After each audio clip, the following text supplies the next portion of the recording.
Il y a plus de 3 millions d'années, le vent d'Afrique portait déjà les promesses d'un monde à venir.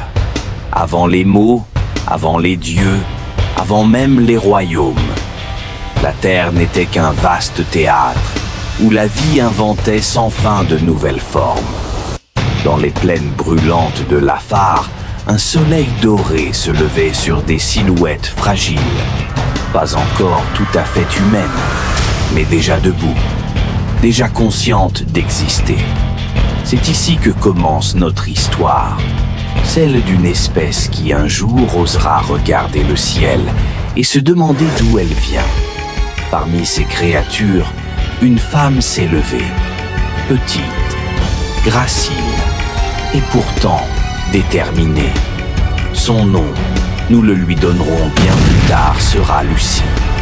Aujourd'hui, dans les fragments de ces os fossilisés, c'est notre propre reflet que nous contemplons. Car Lucie n'est pas seulement un fossile, elle est un message, un souffle venu du fond du temps. Une preuve que nos origines ne résident pas dans la puissance, mais dans la persévérance. Novembre 1974. Dans la vallée de Lafar, le soleil écrase la poussière rouge d'Éthiopie. Donald Johansson et son équipe fouillent depuis des semaines. Chaque coup de pinceau soulève un peu du mystère de nos origines.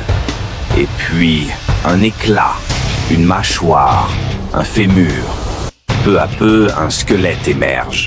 Ce jour-là, personne ne le sait encore. Mais l'histoire de l'humanité vient de basculer. Le soir, au campement, la radio joue Lucy in the Sky with Diamonds. Lucy in the sky with diamonds. Lucy. Entre fatigue et joie, un rire fuse. Et si on l'appelait Lucie? Ce nom, choisi presque au hasard, allait traverser les âges. Car en la nommant, nous venions, sans le savoir, de nous reconnaître nous-mêmes. Lucie mesurait à peine 1,10 m. Son squelette, vieux de 3,2 millions d'années, raconte une histoire unique. Son bassin large, ses genoux orientés vers l'intérieur, prouvent qu'elle marchait debout.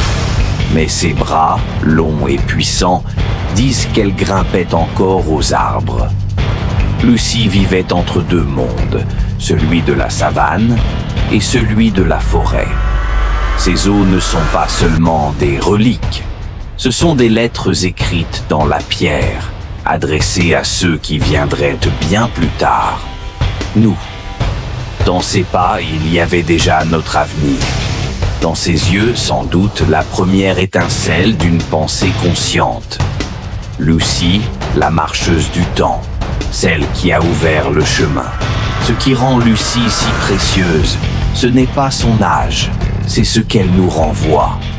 Elle n'avait ni feu ni parole, et pourtant, elle a survécu. Elle n'a pas dominé, elle a cohabité.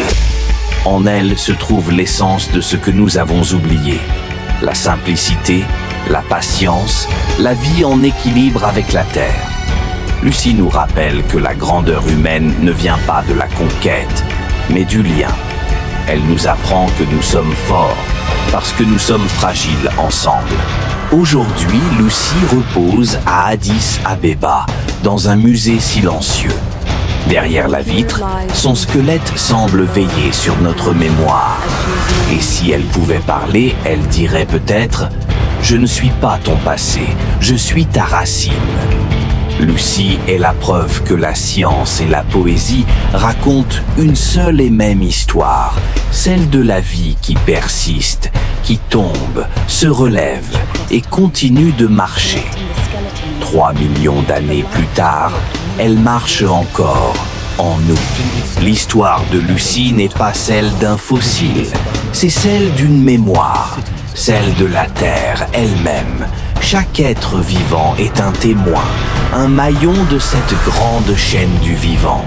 Et si Lucie nous regarde encore, c'est pour nous rappeler que tout ce qui vit mérite respect, car tout ce qui vit est un fragment d'elle.